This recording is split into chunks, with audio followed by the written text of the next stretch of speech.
Greetings,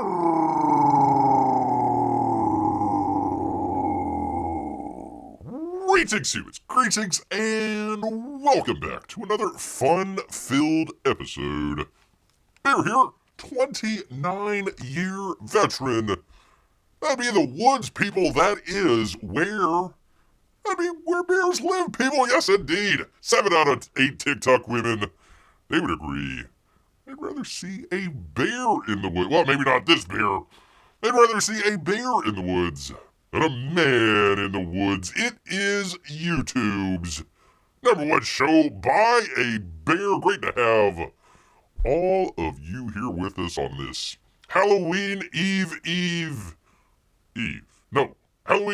Halloween Eve, people.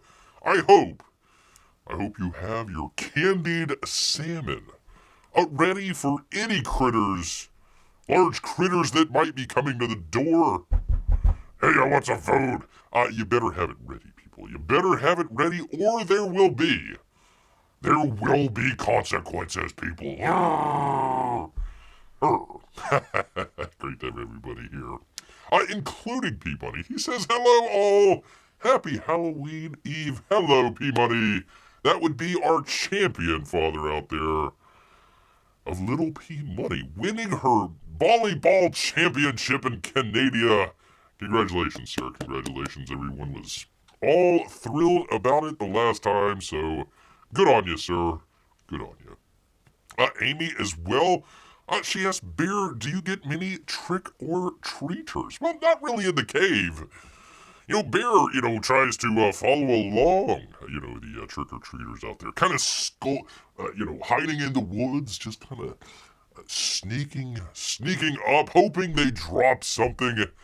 I tried it the other day on Saturday, and, hi there, I'd like some candy, please. And of course the Fish and Wildlife got called, and man, oh man, Bear was on the run for a good while out there. Yes, indeed, people. Alright, well, let me just jump into the campaign updates for you good people. Let's go ahead and check out. P-Money says, yes, proud parents, as they should be. I'll go check out Titan, House of Might. Let's just check in on a couple other ones as well here. Cyberfrog at 780. What do we? Oh God. Do we talk about the incident the other day involving way too much alcohol, possibly some crack? Do we talk about that or not? I hope not. Let's just go ahead. Put that behind us. I don't think it was crack, people. Usually crack, it doesn't make you a downer. It's an upper, but definitely not a downer out there. Anyways, $781,000 for Uncle E. Godlike. If you want to check it out, you got 15 days left, people. Go check it out. Or not, I don't care. We tried the last time. I completely forgot about this. The Wraith of God #3. There's only 11 days left, people. So you better get on with Aaron, Ron Low Presty. Which, speaking of which, you're invited here. We've got another update from Ron and the Kit Carter hardcovers, people. He says, hey everyone, hey. I've been notified by the printer that all of the redone hardcover copies of Kit Carter Planetube will be arriving here on Thursday. Hopefully they are not absconded in transit by some trick-or-treaters out there. As of right now, we've shipped out over 800 orders, all of which are soft covers. So starting Friday, all of the orders that include a hardcover copy will start shipping out. He says, my goal is to get the rest of the orders shipped out over the following 2 weeks. Hashtag 2 weeks. Again, I am incredibly sorry that this campaign has faced so many delays. That's alright, Aaron, don't worry about it. But those of you who have been waiting patiently will be getting your orders soon. Well, except for maybe a little P-Money out there. Well, not P-Money. I hope P-Money gets his book. I meant to say little Timmy. Ay. What the heck, Bear? Grab a drink. Ay. a drink of the water variety out there, people. There has a hard rule of not getting completely sloshed and then going on a live stream. You don't want to do that, people. You definitely don't want to do that. I thank you all for your patronages and support of Empire Comics. That's Erlo Presti, Kid Carter Planet Doom, and a monkey that drinks beer. Don't know how he gets it through that helmet, but I guess you gotta read the book to find out. Thanks for jinxing it for P-Money there, Bear. Thank you. Your name was right up there, right in front of frickin' Bear, and that's what happens sometimes. The old dyslexia just takes charge, people. Yes, indeed. So, anyways, go check out, well, you can't check it out. Go check out Wraith, his campaign out there. 11 days left. Get on it while wait a minute, hold on. Who is ahead here? John is ahead? Oh, for crying out loud. Yeah. At least Aaron knows how to write. I mean, come on, man. Come on, man!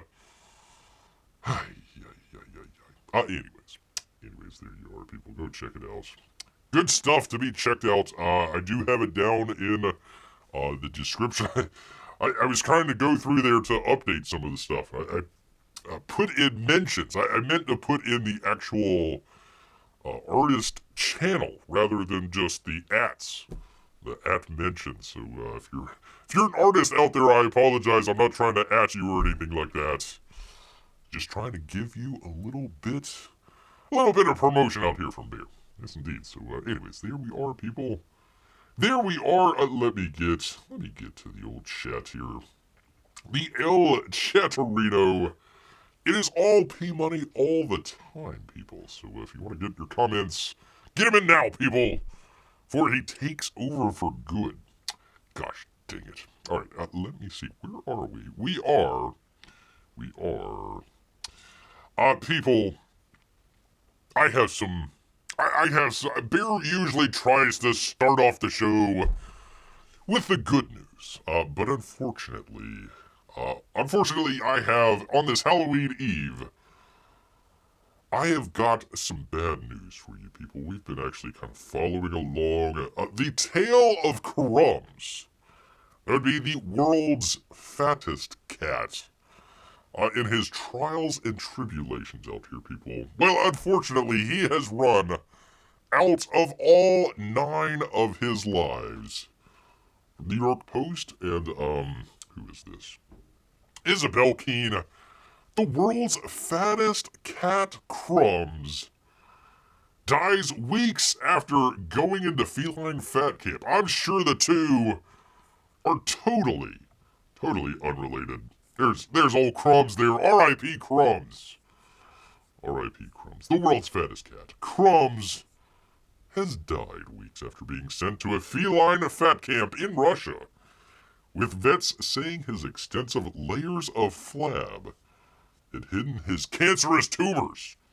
The feline named Kroshik, that'd be Russian for Crumbs, went viral after he was rescued from the basement of a Russian hospital where he was raised on a diet of scraps, biscuits, and soup, causing him to weigh a whopping, people, 38 pounds. He tried to escape. The previous story, he tried to escape and got caught. He couldn't quite get over the shoe rack, so they found him there. He was trying to escape. He says, "Get me out of this diet hellhole." But unfortunately, he did not make it, people. Crumbs found some success living down at a special veterinary clinic, a weight loss in Perm, Russia, losing 7 pounds for suddenly developing breathing problems and dying on Saturday, they reported. Vets at the diet center believes the cat's layers of flab were so deep that scans ultimately failed to show he had cancerous tumors developed on his spleen and other internal organs. Jilliana Moore, who owns the Matroskin Cat Shelter, which treated Crumbs, said they believe the tumors triggered multiple organs to collapse. Crumbs' official death was still pending his full post-mortem exam, which is set for Monday. Even with the exam, it would still be very difficult to determine whether the fat cat's demise was caused by his excess weight or tumors or the poor diet that they put him on. Now we're looking ahead to starting an examination to understand why Crumbs died, but we will have to wait for 5 days for that conclusion. More noted that cats often hide their symptoms when they become ill, only revealing that they were facing, an issue after death, people. Cats always hold on to the last. They don't show this disease. Koshik had no shortness of breath, no digestive problems. I'm pretty sure he had no digestive problems. There you go. Crumbs' tests were all normal in the weeks leading up to his death. It hurts that we didn't know about it before and couldn't help. She added, this is a great loss for us because Koshik was a symbol of hope for everyone. We really wanted to publish only good news. It's really, really painful to talk about, people. So there you go. R.I.P. R.I.P. Crumbs, the world's fattest cat, no longer. It's going to be a really, really, really big shoebox that you got to be able to find to put him in. But there you are, people. There you are. Sorry to start it off with a downer, but we have to do what we have to do out here, people. Who knew being a fat cat could cause death so soon? Because B-Money. Amy's here. Good to have Amy. My goodness, that is a big kitty. Yes, it is a fat cat, people. Definitely a fatto cat-o, people. Yes, indeed. Listen, people. I was kind of back and forth on whether or not to do a political story for you guys so close to the election out here, people. But we had this simple rally on the weekend, just over the weekend there. Oh, it was a bad German rally. How dare they? It's like, yeah, just because they had a bad German rally way back when doesn't actually conflate with it, but okay. I mean, if you really wanted to see just a terrible Holocaust, I mean, you could watch the New York Knicks, crying out loud, but that's alright. But we had a comic out there that made fun, just slightly made fun, of the island of Puerto Rico out there, and oh my goodness, the hair has been set. On fuego, as they would say. I don't know where our Marc Anthony is, but this Marc Anthony, the singer, he says, so won't forget. Well, he's not Italian, but that's close. I don't know. The Puerto Rican, it's a lot faster, I suppose. Marc Anthony, from Deadline, Ted Johnson, if that is your real name, is making an enemy of Marc Anthony bad or something. This one or our Marc Anthony? You wouldn't want to cross our Marc Anthony, that's for sure. Marc Anthony is the latest Puerto Rican recording artist to speak out against Trump-supporting comedian's swipe at the U.S. territory as, quote, a floating island of garbage. There's one thing that Bear knows about, it's garbage, in the middle of the ocean. He says, this I won't forget. Anthony wrote on Instagram below a video of Tony Hinchcliffe's remarks at a Trump rally at the Madison Square Garden on Sunday. Anthony also posted a video of Kamala Harris talking about her plans for Puerto Rico. Watch out, Puerto Rico! As he reposted a video he made earlier this month in which he referred to Donald Trump's previous remarks about the island. Even though some have forgotten, I remember what it was like when Donald Trump was president. I remember what he did and said about Puerto Rico, about our people. Anthony said after Hurricane Maria devastated our island, Trump blocked billions in relief while thousands died. That is dis, and malinformation, sir. The video then featured a clip of Trump throwing paper towels at Puerto Ricans needing emergency assistance. He was trying to help out, and I seem to remember both Joe Biden and Kamala Harris rushing down to North Carolina and later Florida to help. Oh, wait, no. No, they didn't rush down. They actually had FEMA saying you couldn't help people. And for several days when Bear was actually there, I didn't see any FEMA people at all. Not at all. Anthony also reminded that Trump referred to some Mexican immigrants as criminals and rapists. Yeah, some of them were and are. Other entertainments, including Ricky Martin. People, if you are taking political advice from Ricky Martin, I am sorry. You just probably need to repeat third grade. I've been also posted about Hinckley's remarks. Well, Jennifer Lopez, I don't know if you really want to bring up Jennifer Lopez right about now with the whole Diddy situation. The vice president was asked about the rally early in the day, telling reporters, it's just more of the same. It may be more efficient than usual. Donald Trump spent the whole time trying to have Americans point their finger at each other to feed the fuels of hate and division. And that's why people are exhausted with them. Now we're exhausted with you. The Harris campaign was also up with an ad tied to Hinckley's remark. While the Trump campaign tried to distance themselves from the comedian's remark, up to now polls had showed Trump making inroads with Latino voters. I've heard about the joke, said J.D. Vance. I haven't actually seen the joke that you mentioned. But can we all just take a chill pill and take a joke from time to time, they ask. Apparently not. Hinchcliffe wasn't the only speaker who generated backlash. Another referred to Harris as the Antichrist. Well, listen, come on, man. That's not going far enough, honestly. And another said that she had pimp hands. Oh, pimp handlers. Yes. Ask Willie Brown. Tucker Carlson also called her Samoan Malaysian, and a low IQ former California prosecutor. How dare he?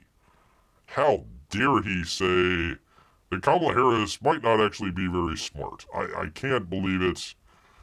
There you go. Mark Anthony. Not our Mark Anthony.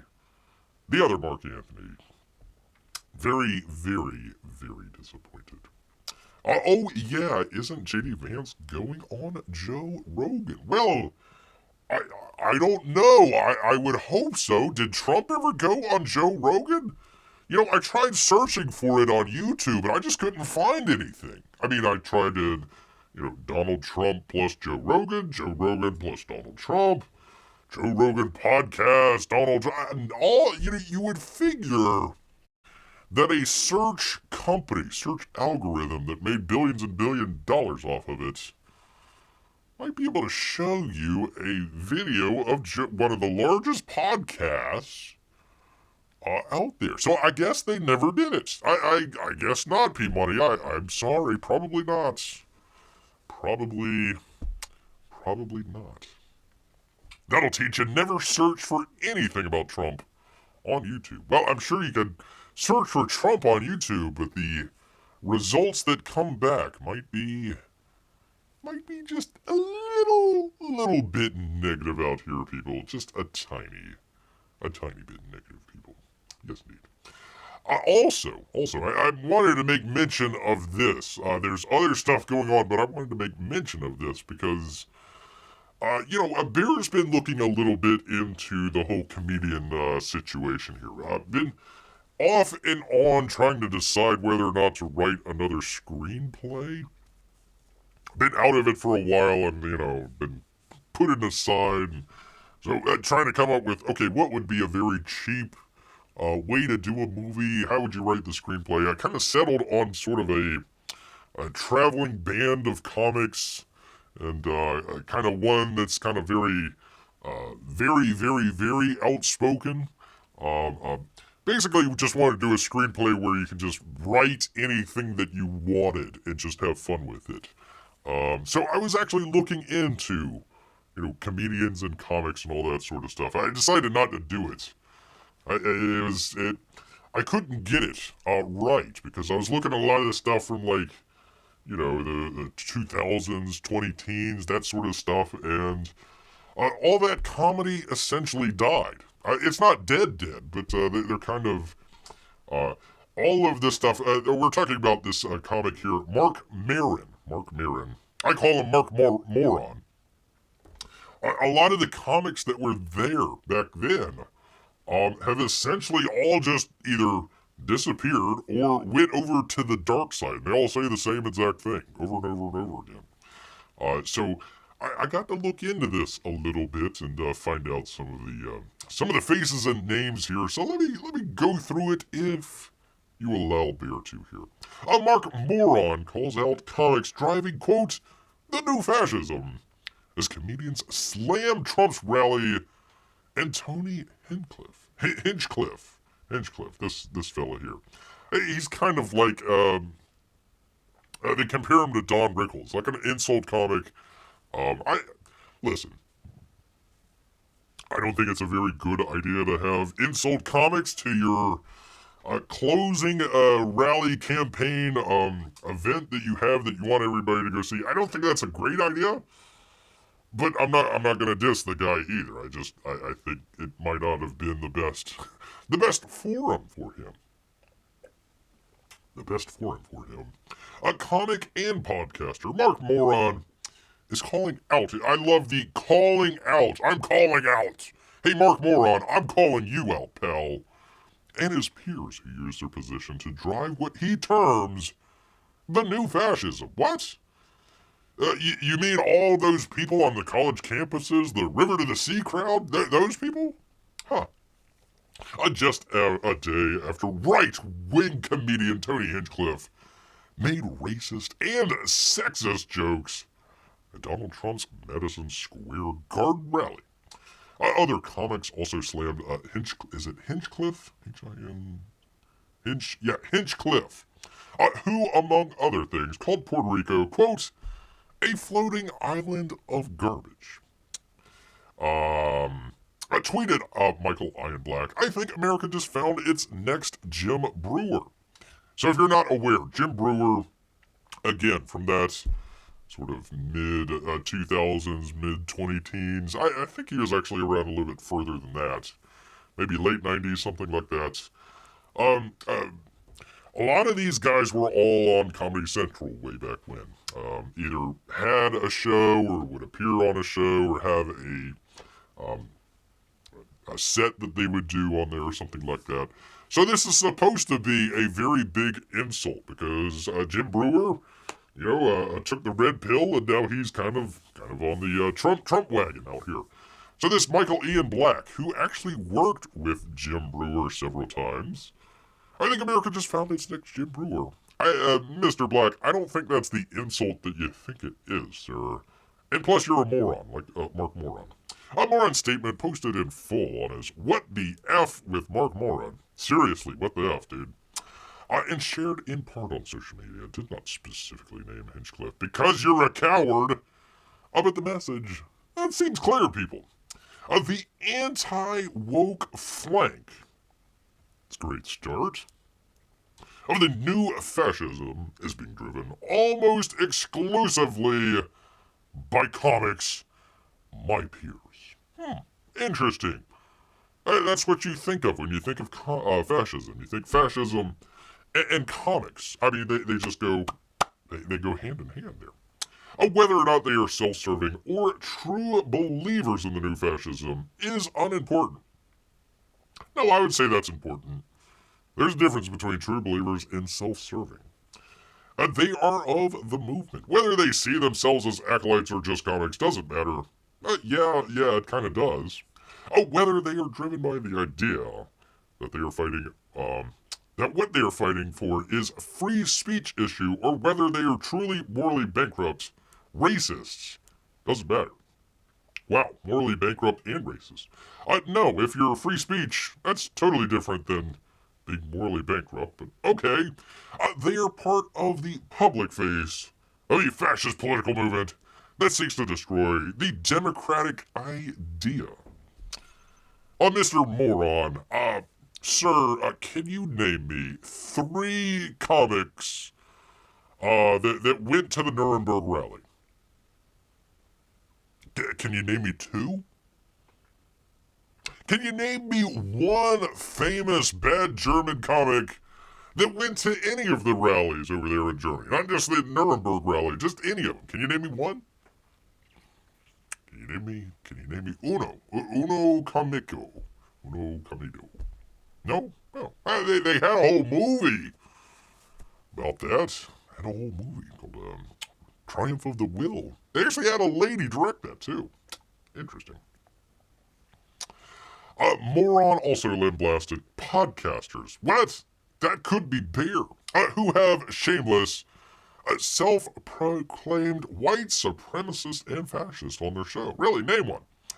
Let's see. He's served for an opening act for Joe Rogan. This Hinchcliffe does. How dare they? When comedians with podcasts have shameless, self-proclaimed white supremacists and fascists on their show to joke around like they are just entertainers or even just politicians. All it does is humanize and normalize fascism.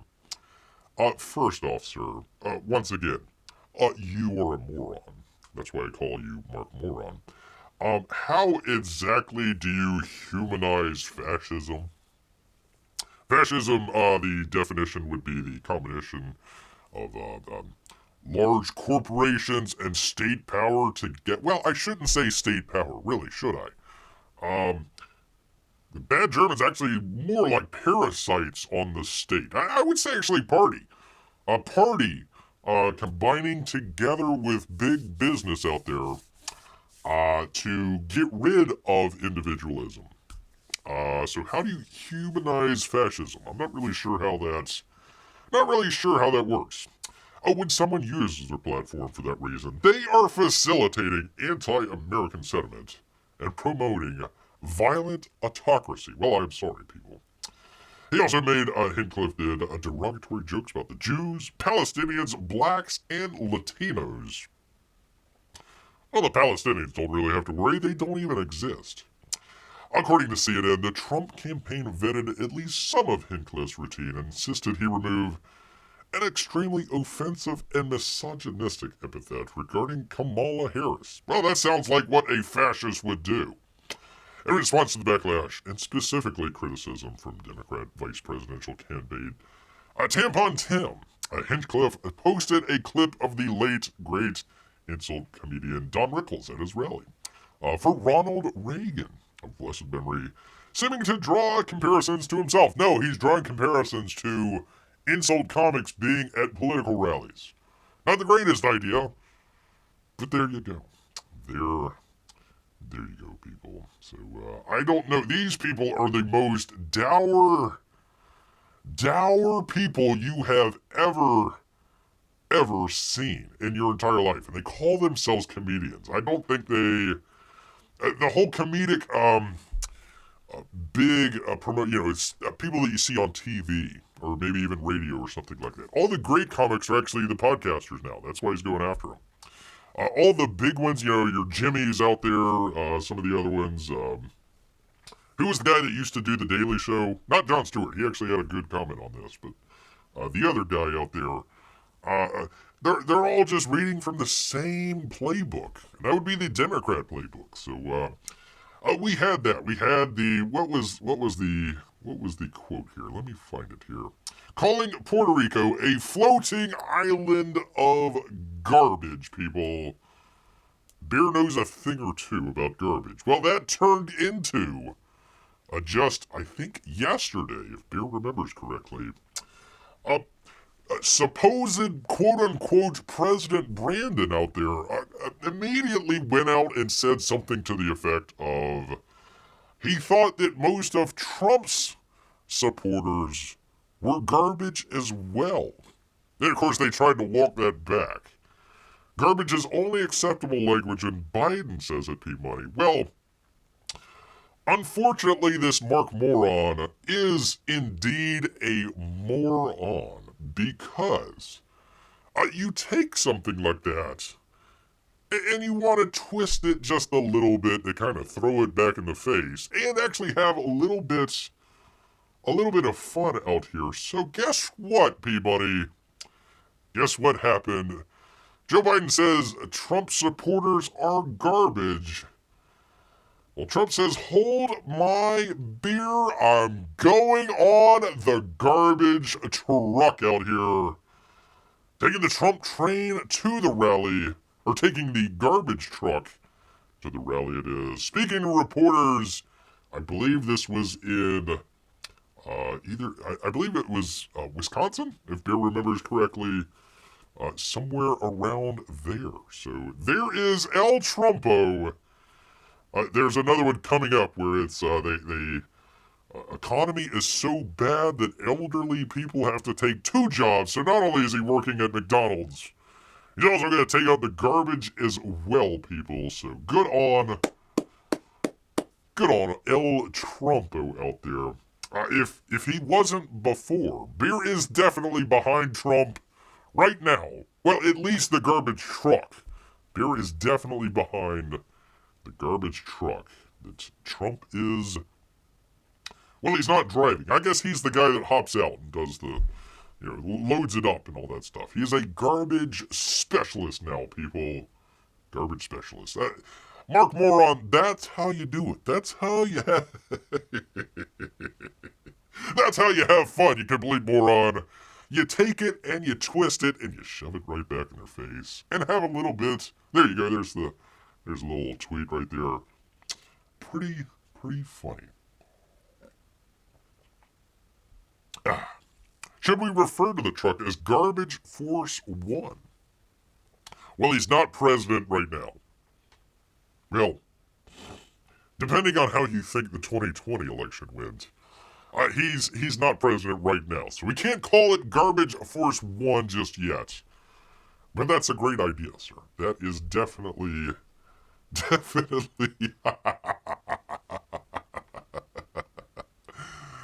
Oh, boy, people, this is just great. I don't think we will ever see another campaign like this ever again. It's too bad he can't run for a 3rd time. This has just been... The McDonald's one, that was just great. This is just excellent as well. He actually... Trump, if you ever listen to his speeches out there, he's got excellent comedic timing. Way better than some of these... the Jimmys and the Marc Morons and what's his name, Iron Black and all this other stuff. Way better comedic timing than any of these people could ever hope for. Ever in their lives, people. There we go. Alright, well, I've got to make a right-hand turn. Well, actually, hold on. Let me do this. Let me fill it out here for you good people. Let's see. Let me get back to it 1 second here. Thing with the thing. So here we go. New York Post. Victor Narva. Trump rides in a big, beautiful MAGA garbage truck after Biden attacks his supporters. Former president, and hopefully future, Donald Trump was greeted at a Wisconsin airport Wednesday in a big, beautiful, Make America Great Again garbage truck. Happening now, Donald Trump is wheels down into Wisconsin. Everybody say hello to a special guest. Trump campaign official Dan Scarvo wrote on X, including a video of the MAGA-adorned garbage truck driving around...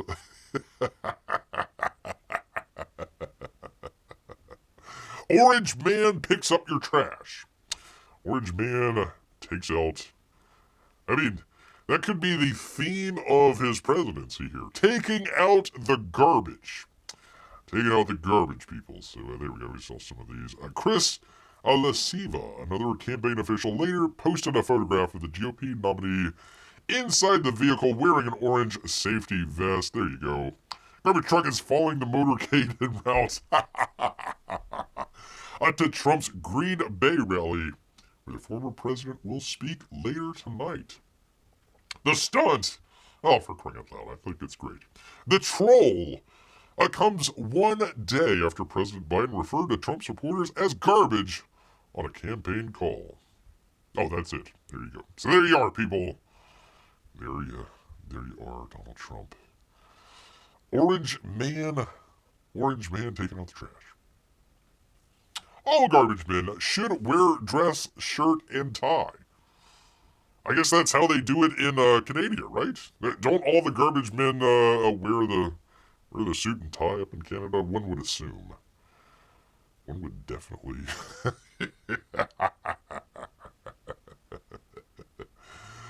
Oh, boy, people. But hey, listen, do not get complacent. Well, P-Money can get complacent. He can't vote. Hopefully. We'll see. Well, I don't mean hopefully. I mean, I'm just saying I hope foreigners don't vote. But listen, Colorado Secretary of State posted spreadsheet with the voting system passwords. No big deal. I mean, not a problem out here at all. It's fine, people. It's totally. Did I not? I guess I didn't put it in there. I'm sorry. I didn't put the. Let's see. Can I scroll down? Oh, it didn't show. Ah, gosh dang it. 1 second here, people. Did I? Wait a minute. Is it up here? No. 1 second, people. Thing with the thing. Yada, yada, yada. Thing with the thing. Do the thing. And the thing. And the thing. And you shout aloud. Do. Is this the thing? I hope so. It is. Yay. There we go. There you are. So there is all of the passwords for, as we say out here. Where is she? As we say. Help me, Dominion, you're my only hope. And Bear will be probably sued into oblivion just for showing this meme out here and sharing this information for you. For all the passwords out there. From. Oops, where am I? God dang it. Bear, one of these days, professional show. News at 9 out of Colorado. The Colorado Secretary of State office inadvertently posted a spreadsheet to its website with hidden tab that included voting system passwords. Don't worry about it, we're working to remedy this situation, if it's necessary. Department took immediate action, as soon as it was aware, and informed the CISA, not the CIA, the CISA, which closely monitors and, quote, protects the country's essential security infrastructure. Tuesday morning, Colorado Republican Party Vice Chair Hope Schlepperman shared the hidden tab discovery in a mass email, along with an affidavit from someone who claims they had downloaded the Excel file from the Colorado Secretary of State website and discovered the hidden tab by simply clicking unhide. Maybe the affidavit was blacked out in the Republican Party email. Passwords that were in the hidden tab are known as BIOS passwords and are one part of the security process for Colorado's voting machine. They're passwords needed to configure system settings like suddenly dump thousands and thousands of votes for Kamala Harris at 3 a.m. or something like that. So there you go. If you want to go vote in Colorado, I guess P-Money can vote in Colorado now. There are your passwords. Just go ahead, click on it. You'll be fine. Who will know? There's no vote fraud at all. If you bring it up, you're going to be sued into oblivion. So go right ahead. Go right ahead, people. So do not, whatever you do not get complacent, people. Whatever you do.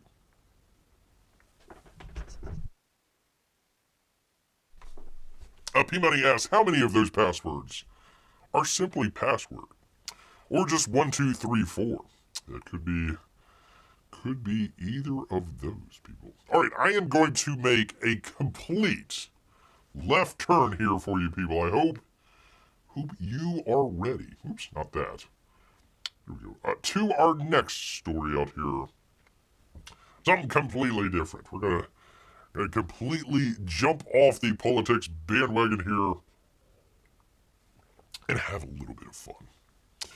That would be from the New York Post. Brooke Steinberg. They say Noah's Ark. We've been following along with this. Noah's Ark possibly found on world's oldest stone map, dating 3,000 years ago, scientists claim. Scientists have deciphered the world's oldest map, and they believe it may lead them to the location, would you believe it, that would be, of Noah's, oops, not that one, Noah's Ark. Noah's Ark, people. This is pretty cool. Pretty cool here. There's the little stone tablet. The 3,000-year-old Babylonian artifact has puzzled archaeologists for centuries. But in the past few weeks, experts have uncovered its meaning. The clay tablet was discovered in the Middle East before being acquired by the British Museum in 1882. Ever since its findings, experts have been trying to decipher what the map-like symbols etched into its artifact could mean. The tablet has several paragraphs of the cuneiform on its backside, and above the map diagram describing the creation of the earth and what existed beyond it, people. Ooh. The carvings have been called the Imago Mundi by scientists, who say that it shows ancient Mesopotamia, now known as modern-day Iraq, surrounded by a bitter river, a double ring marking the borders of the Babylonians' known world 3,000 years ago. But after a month of analyzing the symbols on the tablets, researchers believe they are clear references to stories in the Bible, people. They claim the back of the artifact acts as a secret key to show travelers the route they will take and what they should look out for along the way. One passage reportedly says that those on the journey must go through, quote, several leagues to see something that is thick as a parkashu vessel. I don't know if I pronounced that right, but it was close. The word parshikatu is meant to explain the size of a vessel needed to survive the Great Flood, based on other ancient Babylonian scripture.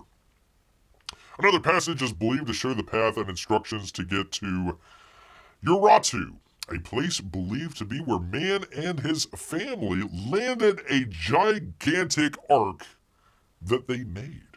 According to ancient Mesopotamian poems, more commonly referred to as Noah's Ark, people. Because it is the description of the ark which was built theoretically by the Babylonian version of Noah, says the British Museum cuneiform expert Dr. Irvin Finkel. Urartu, also known as Ararat, is the top of the mountain in Turkey, and researchers say that it is said to be where the ark sat after the 150-day flood. It shows that the story was the same, and of course that one led to the other, but also from the Babylonian point of view. This was the matter of fact thinking, Finkel explained. That if you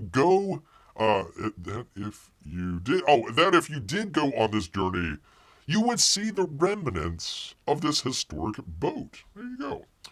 The biblical story of Noah's Ark follows closely with the Babylonian version. In the Babylonian version, the god Ea sent a flood to Earth to destroy all of humanity, with the exception of one family. USAssassin built a huge ark after being ordered and filled it with animals. In the 6 months that followed the terrifying flood, that just, whatever, the Babylonian version of Noah. His family and all the animals on the ark survived. As the flooding ended, they were safely stationed at one of the peaks of Urartu, aka Ararat. In this account, the details are given, and the god says, you have to do this, and this, and then the Babylon Noah says, I did this, this, and this. I've done it, Finkel exclaimed, and I made these structures as thick parasol vessel. There you go. While the Gilgamesh flood story has been recounted by several clay tablets dating back over 3,000 years, the biblical flood is said to have been about 5,000 years ago. Whether the Turkish mountain of Ararat mentioned in the Babylonian story exists is still widely up for debate, but I tell you, people, from what Bear has been following here, that's pretty darn convincing. I mean, you get it from the Babylonian perspective. That's pretty neat. Pretty neat. So there you go. If you want to check out Noah's Ark, possibly, you can check it out right there. Let's see. Wow, that's a small. What kind of tool did they have to use to carve that writing? I don't know. I'm not a cuneiform expert, P-Money. One passage on the tablet says, take a left to get to the nearest McDonald's. Back then, they only had hundreds and hundreds, sir. Not billions. Not billions. Is it me or does it seem like all of the old scientists have such huge beards? Yeah, I know. He kind of looked like a Santa Claus, didn't he? Oh my goodness, VM is coming in. I can see a crack in that artifact, he says. With crack very well bolded. I have no idea what you're talking about, VM. None whatsoever. I don't know what you mean by crack, sir. Not at all. Oh, Jesus, I don't know. Do we get into it? I don't know. Hold on one second. Let's see. What is that? Are those dragons? I don't know. There's a lot of birds. Birds. Giraffes. Horses. Ostrich. Lion. I see lions and tigers. Where are the bears? Where are the cattle, lions, tigers, boars, elephants, people, roosters, more people, dogs, a cat? Is the cat smoking? I hope the cat isn't smoking crack. I do not see how the hell did bears survive. I guess we swam. I guess the bears survived by swimming after all, and all the other animals. I mean, could the dragons survive without getting onto the Ark? I mean, you figure all of the animals that need to be on the Ark. I'm not sure if the dragons would be the first choice there. I'm not too sure about that, people. There you go. Anyways, I thought that was a good story. I thought that's pretty funny. I hope no one tries to smoke that crack, says VM. There you go. Yeah, you do not want to. Listen, people, a PSA. This is a very important PSA out here. If you do happen to get just completely snocker drunk, number one, do not go on a live stream. It's not going to work out the way that you think it might. Number two, do not accept a strange pipe from two lesbians that you've never met before. And do not smoke whatever the lesbians gave to you. And then definitely don't take your live stream into a bathroom and then nearly pass out. Thankfully there was no peen involved. We did not want to see EVS's peen involved in any of this.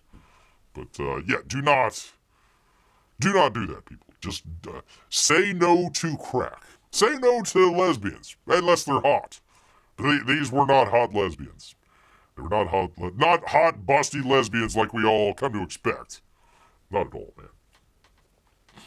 Amy says, this is a cool painting. I didn't know bears were such good swimmers. I didn't know either. You guys have a lot of talent. Yeah, a lot of backstroke for 40 days and 40 nights. 40 days and 40 nights. I don't know what I guess there's not many bears in Mesopotamia. Guess there's not. Let's see. A crack, says P-Money. Oh, God. So it's not in mint condition. That's what you get for taking a tablet out of its package. Yeah, and it's 3,000 years old, too, so, it's went through a couple hands. I'm sure the corners are bent, that's for sure.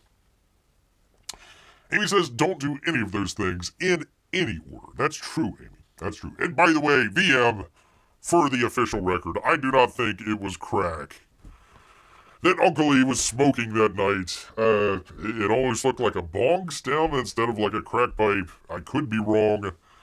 There's a lot of people out there that are putting out a lot of just huff and puff, so to speak.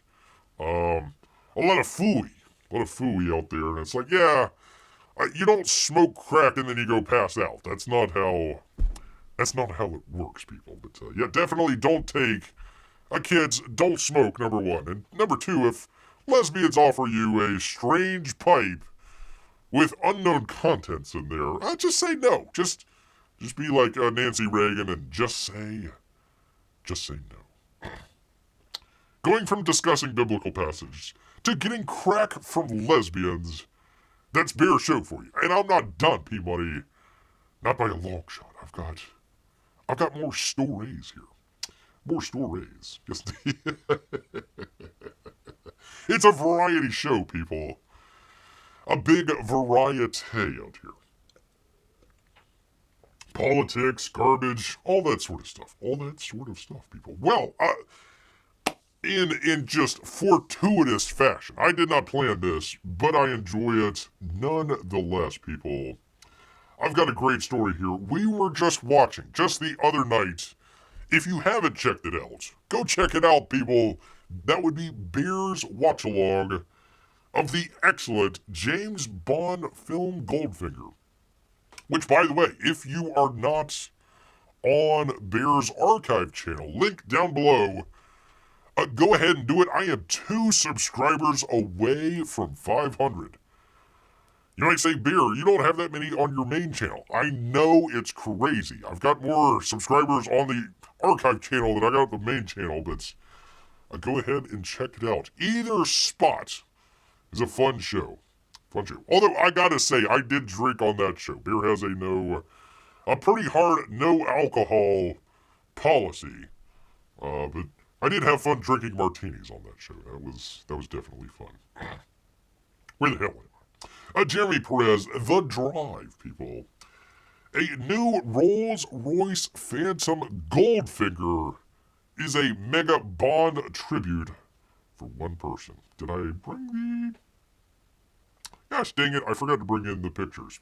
Well, we'll just go through them here. So in the movie, if you saw the movie Goldfinger, he was driving this type of car. Well, they've updated it. They've updated it for one lucky fella out there, maybe lady, I don't know. Any Rolls-Royce is more than just a car, and that's especially true of the Rolls-Royce Phantom. It's simultaneously an idea and a memory of the old world aristocracy. If you've seen a current-gen Phantom in person, you know that they're striking almost an intimidating degree. 20 feet long, 8 feet wide. Makes them this way. And so does the level of customization that goes into there. Unlike most toys of the rich and famous, some are more bespoke than others. And Goodwood's latest creation is nothing short of spectacular, they say. Even better, this one isn't just for those who love all things lavish, but those who love a certain secret agent. There you go, people. So they're making a one-off Rolls-Royce for a Goldfinger fan out there. So there's the beautiful Alps that we saw in the movie, which, by the way, they have this inlay. They have this inlay in on the dash. That's actually the topographical map of the Alps where they shot it at. So a lot of little hidden details, including a gold bar that's in the dash of the car there. You can have your own gold bar. I guess if you're a little short of change going through the toll booth there, you can just drop that in there. There you go. I know someone who's a cuneiform expert, says Amy, but I don't know anyone with a Rolls-Royce. I thought you were going to say, I know someone who's a cuneiform expert and always also has a Rolls Royce. I've been like, wow, that's pretty cool. There you go.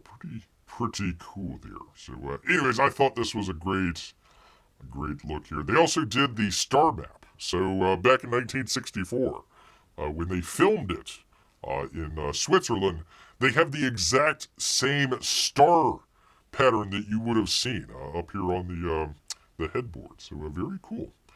Very interesting. I don't know if it said how much it actually is, but there you go. There is a golden golf club fitted to the trunk as well, so there you go. Pretty cool if you go play golf. Pretty cool. Well, you might say, Bear, listen, man, that's all well and good. You know, I like the Goldfinger movie and have a multi-million-dollar car replica or, you know, a one-off situation. That's pretty cool, you know, but I'm not that interested. I like the more comics type stuff. Well, I've got something for you people. Also from, I need the drive out here. Ronan Gillon, you too can have the Tumbler. Dark Knight Tumbler replicas. They're getting V8 power, a smoke screen, and a super car price. Yes, indeed. $3 million for a replica of Batman's Tumbler. Rockets to be added later.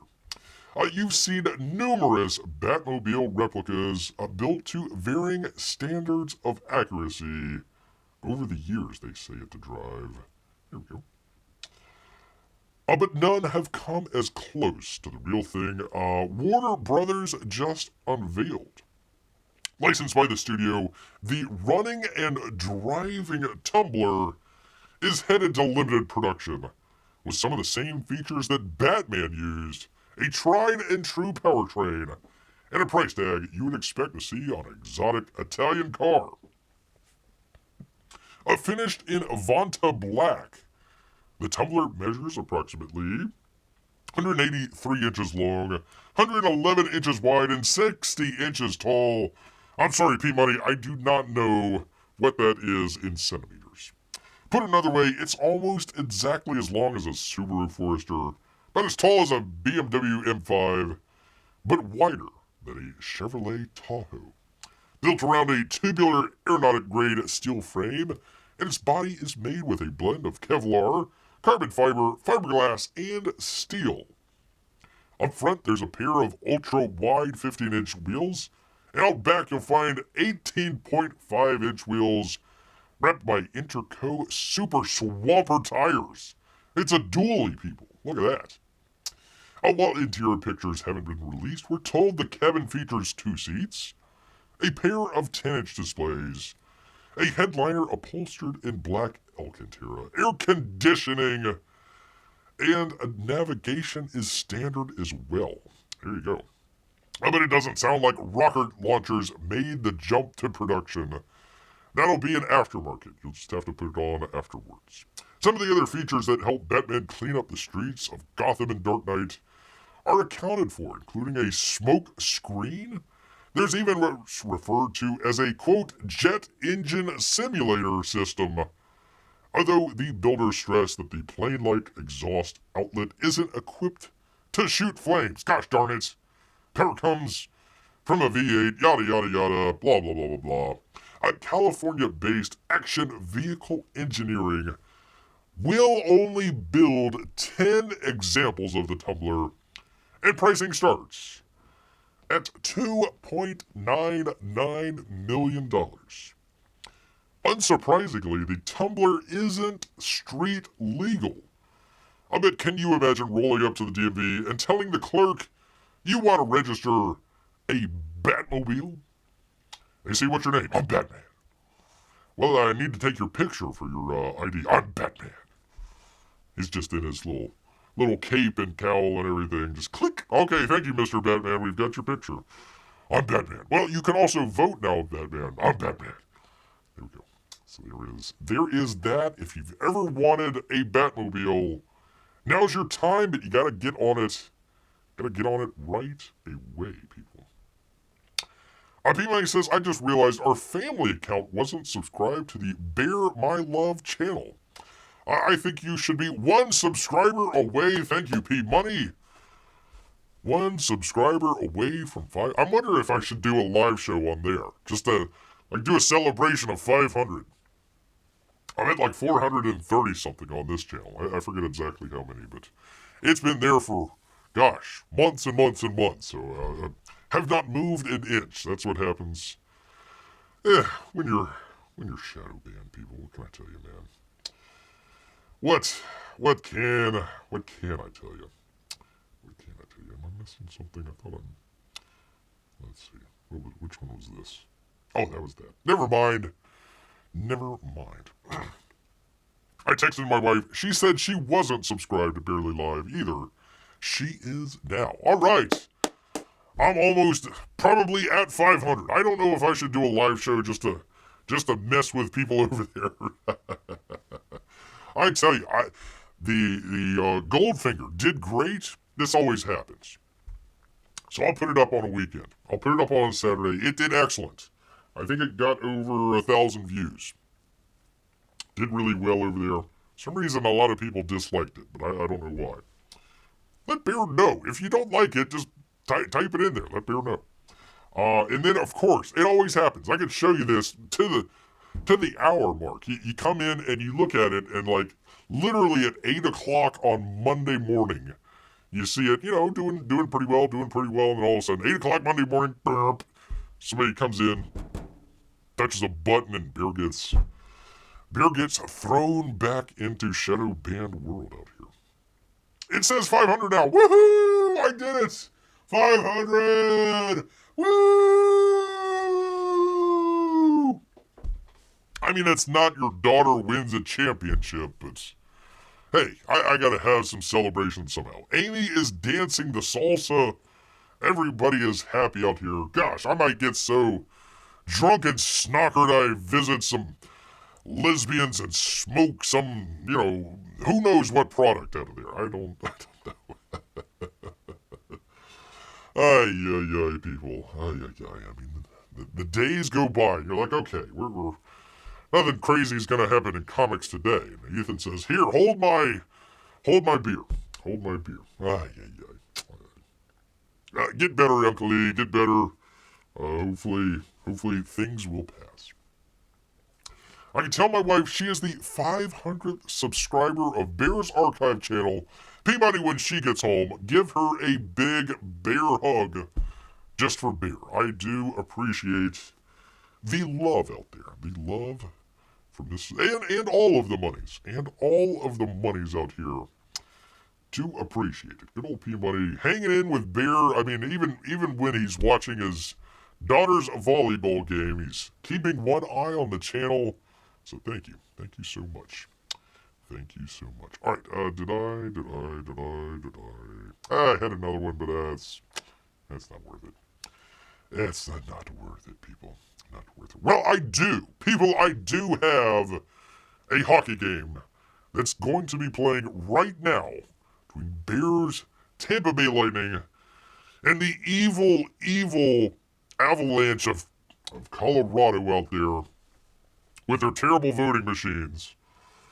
Gotta get back for the Stanley Cup that they stole from us a couple years ago. Gosh dang it. So anyways, all this talk, people, has made Bear hungry. But let me thank everybody first. That would be Amy. I would assume Melissa as well. P-Money. VM, all of our Russian bots and lurkers. Want to thank everybody out there. Amy, are they doing a D&Q tonight? If they do, well, say hello to everybody. I might peek in, but I do got a game to watch. Okay, against Colorado, I will cheer for Tampa Bay. Well, thank you, P-Money. Thank you so much. Good luck at the hockey game we're watching. I know, I had a hard time last time. It was the return of Steven Stamkos, and he was playing on the other team. Our captain for so many years, playing for the other team. It was odd. It was odd. Steven Stamkos lines up for the shot and saved by Vasilevsky. I'm like, wait, what? Huh? I never thought I would hear that in my entire life. But there you go. There you go. Dragon Age is what they're doing on D&Q tonight. Well, go check that out. If that's what suits you people. But you know what? What suits Bear? That would be some delicious, something delicious. I don't know what, but we're gonna find something. I want to say thank you to everybody. But you know what, people? All this talk's making Bear hungry, so he's gonna head back into the woods. So until next time, people. Grrrr.